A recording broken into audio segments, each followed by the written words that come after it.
Hello दोस्तों, आज हम बात करते हैं एब्रेसिव ब्लास्टिंग एंड कोटिंग के बारे में। हम ब्लास्टिंग और कोटिंग जो करते हैं उसके सेफ्टी के बारे में बात करेंगे। इसके बारे में बहुत सारे सेफ्टी ऑफिसर को बहुत कम नॉलेज होता है और हर सेफ्टी ऑफिसर को इस फील्ड में काम करने का मौका भी नहीं मिलता है। तो एज अ सेफ्टी ऑफिसर अगर आप कहीं पे काम कर रहे हैं तो इसका भी हजार्ड एंड प्रिकॉशन और क्या क्या पीपी जिसमें इस्तेमाल करते हैं उसके बारे में आपको जानना बहुत ज़रूरी है। Abrasive blasting and coating, abrasive blasting and coating किस जॉब को बोलते हैं ना, किसी भी मेटल वगैरह का जो हम पेंटिंग वगैरह करते हैं, कहीं पे भी पेंटिंग जॉब होता है इंडस्ट्रीज में, तो सबसे पहले उस पेंटिंग को क्या करते हैं ना, ब्लास्टिंग हम करते हैं। उसके ऊपर जो भी गंदगी होता है, उसके ऊपर जो जंग लगा हुआ होता है, वो उसको अच्छे से हम साफ़ करते हैं ब्लास्टिंग के द्वारा, एब्रेसिव ब्लास्टिंग के द्वारा। और उसको साफ़ करने के बाद एकदम बढ़िया से उसके बाद हम उस पर पेंट करते हैं। तो ये पेंट का लाइफ क्या है ना, बहुत ज़्यादा बढ़ जाता है, ज़्यादा टाइम तक ये पेंट उसके ऊपर टिका होता है और उस मटेरियल में जंग लगने का चांस बहुत कम होता है। इसी जॉब को हम क्या बोलते हैं, abrasive blasting and coating job बोलते हैं। तो इसमें हम देखते हैं क्या क्या पीपीज इस्तेमाल होता है और इसका सेफ्टी प्रिकॉशन क्या होता है।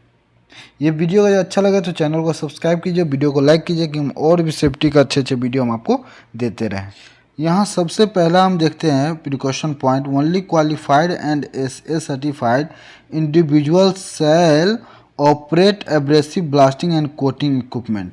यहाँ क्या बोल रहा है ना, ओनली सर्टिफाइड जो होगा ना, एम्प्लॉय जो सर्टिफाइड होगा वही इसको सिर्फ ब्लास्टिंग एंड कोटिंग इक्विपमेंट को ऑपरेट कर सकता है।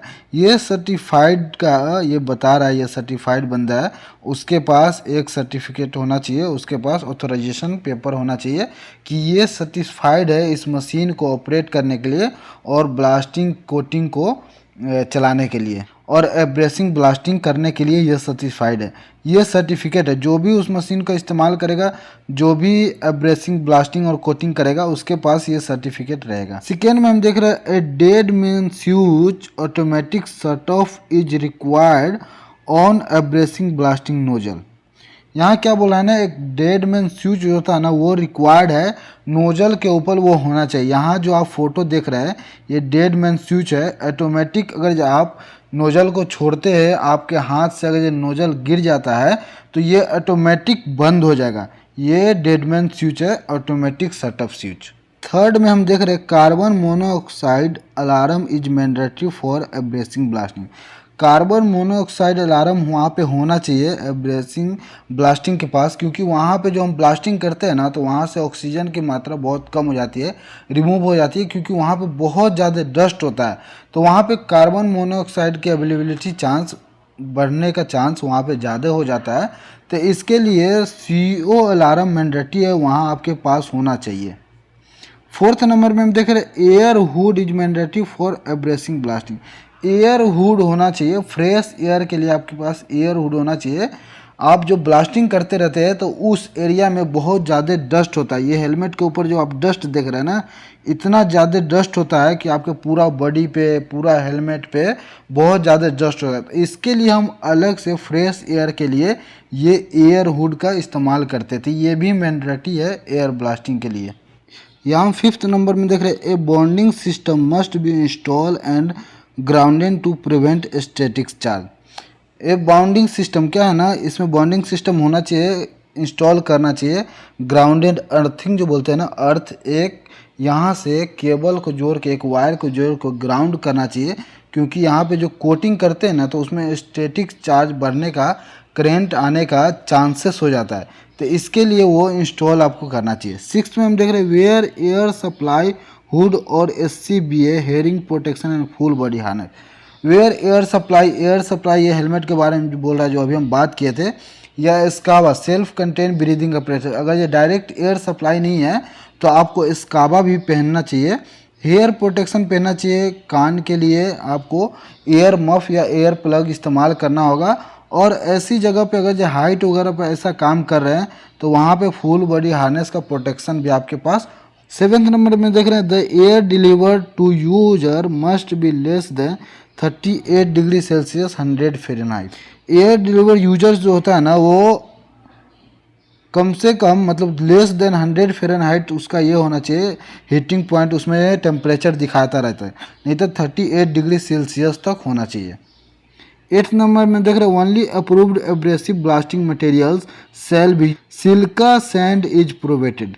सिल्का सैंड प्रोवेटेड बता रहा है, यहाँ बोला जो एब्रेसिव ब्लास्टिंग मटेरियल जो होता है ना वो अप्रूव्ड हमेशा इस्तेमाल करना चाहिए।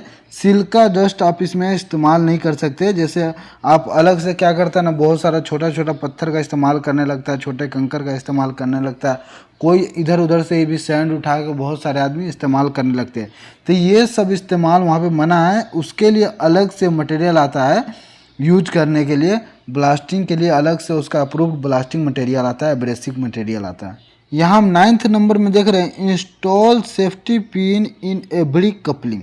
जितने भी हम कपलिंग का इस्तेमाल करते हैं, ये कपलिंग आपको दिख रहा है, तो इसमें सेफ्टी पिन का आपको इस्तेमाल करना है ये दोनों को ज्वाइंट करने के लिए, क्योंकि हाई प्रेशर की वजह से ये कपलिंग वगैरह बाहर निकल जाए तो इससे जो वहाँ पे काम कर रहा है उसको इंजरी हो सकता है, बहुत ज़्यादा उसको चोट लग सकती है। तो इसके लिए जहाँ पे भी हम होस का ज्वाइन रखेंगे, कपलिंग जहाँ पे भी हम इस्तेमाल करते हैं, तो उसमें सेफ्टी पिन एक्स्ट्रा प्रिकॉशन के लिए लगाना बहुत ज़रूरी है।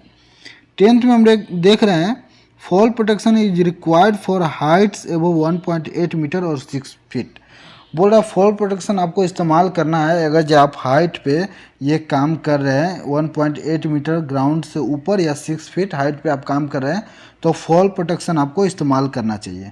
11th नंबर में हम देख रहे हैं barricades and warning sign shall be place. Barricade जहाँ पे आप ये सैंड ब्लास्टिंग कर रहे हैं, ब्रेसिंग ब्लास्टिंग कर रहे हैं, तो वहाँ पे बैरिकेड होना चाहिए और साइन बोर्ड भी लगाना चाहिए, do not cross beyond this point. यहाँ पे ये पोस्ट लगाया हुआ है, बोल रहा है ये क्रॉस आप नहीं करें, इस पॉइंट को आप क्रॉस नहीं करें, मतलब इन साइड में कुछ काम चल रहा हो। वार्निंग साइन भी लगा सकते हैं या आप ये भी लिख सकते हैं, जॉब के बारे में भी लिख सकते हैं कि एब्रेसिंग ब्लास्टिंग गोइंग ऑन, ऐसे करके कि इस बियॉन्ड इस क्षेत्र में एंट्री प्रोहिबिटेड है, ऐसे करके। 12 नंबर में हम देख रहे हैं compress air inspect hose and coupling before use for cuts abrasion damage. जो भी हम होस का इस्तेमाल करेंगे एब्रेसिंग ब्लास्टिंग के लिए, तो यूज से पहले आपको होस चेक करना है कि कोई भी कट वगैरह नहीं होना चाहिए और डैमेज होस का नहीं। 13 पॉइंट देख रहे हैं air compressor for abrasive blasting activity must have third party inspection sticker. जो भी हम मशीन का इस्तेमाल करेंगे एयर कंप्रेसर ब्लास्टिंग के लिए, एब्रेसिंग ब्लास्टिंग के लिए, तो वहाँ पे थर्ड पार्टी इंस्पेक्शन उस कंप्रेसर का बहुत ज़रूरी है, उस मशीन का बहुत ज़रूरी है। जैसे ये दिख रहा है थर्ड पार्टी इंस्पेक्शन स्टिकर यहाँ पे लगा हुआ है, वो वैलिड होना चाहिए। 14 नंबर में हम देख रहे हैं depressurise all compressor air driven equipment before connecting और डिसकनेक्टिंग द टूल्स। हम मशीन में जब भी कंप्रेसर में हम मशीन इंस्टॉल करेंगे, कोई भी हम मशीन होस कुछ भी हम उसमें कनेक्ट करेंगे, तो वो डीप्रेशराइज होना चाहिए, नहीं तो वो बंद होना चाहिए, डिसकनेक्टेड होना चाहिए। उसको ऐड करने के लिए होस भी जोड़ेंगे, कोई टूल्स इक्विपमेंट कुछ भी हम उसमें लगाएंगे, तो वो डीकम्प्रेशराइज होना चाहिए ऑल कंप्रेसर। तो ये एब्रेसिंग ब्लास्टिंग के लिए, एब्रेसिव ब्लास्टिंग के लिए यहाँ पे कुछ 14 पॉइंट था जो सेफ्टी से रिलेटेड। एक सेफ्टी ऑफिसर के मिनिमम ये नॉलेज होना चाहिए। तो यहाँ पे अगर ये वीडियो अच्छा लगा हो एब्रेसिंग ब्लास्टिंग का, अगर जब वीडियो सही लगा हो तो चैनल को सब्सक्राइब कीजिए, वीडियो को लाइक कीजिए कि हम और भी सेफ्टी का अच्छे वीडियो हम देते रहें।